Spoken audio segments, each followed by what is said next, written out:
yavaş. Bas bas bas bas.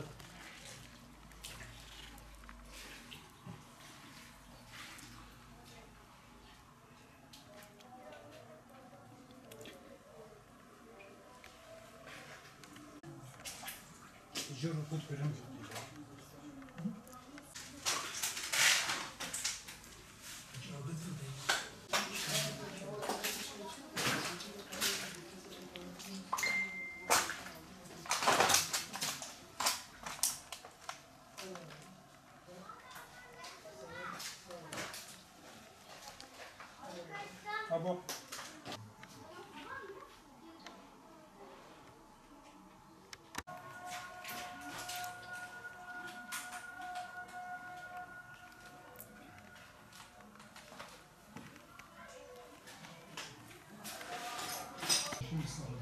Ne?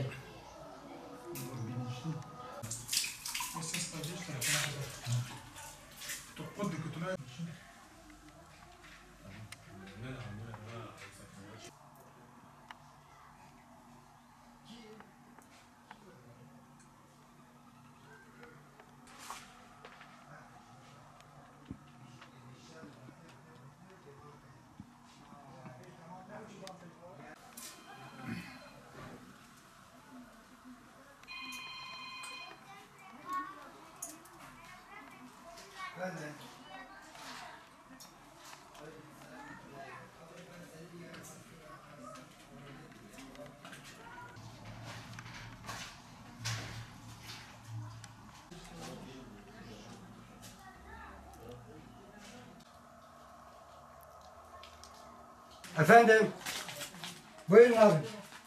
Evet abi, ben Yusuf Kandemir, evet. Allah razı olsun abi, evet. Babam Birer'in evidir abi. Efendim? Evet abi, hepsi yanmış yani.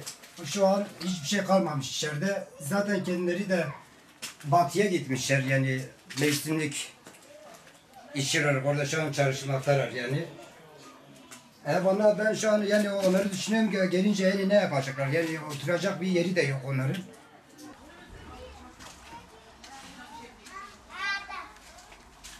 Yangın elektrik kontağından meydana geldi.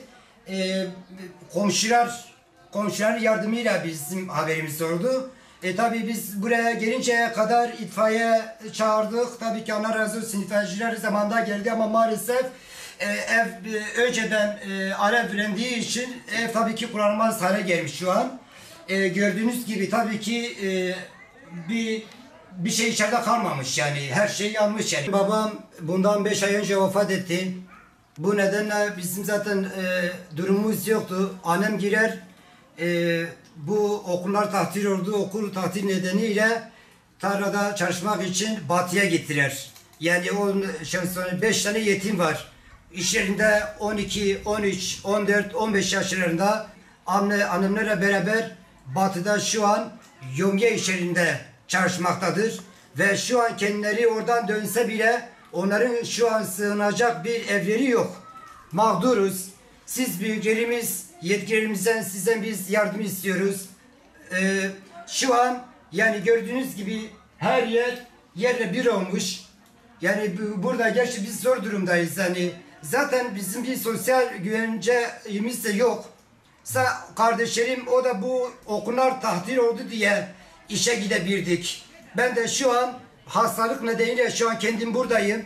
Ben de hastayım. Ben gidememin sebebi ben hastayım şu an. Oradaki kardeşlerim de bir 2 ay çalışıp tarla işlerinde buraya geri gelecekler. Siz büyüklerimizden sizden yardım istiyoruz. Annem yetim çocuklarına bakmak için batıya tarla işlerinde çalışmaya gittiler.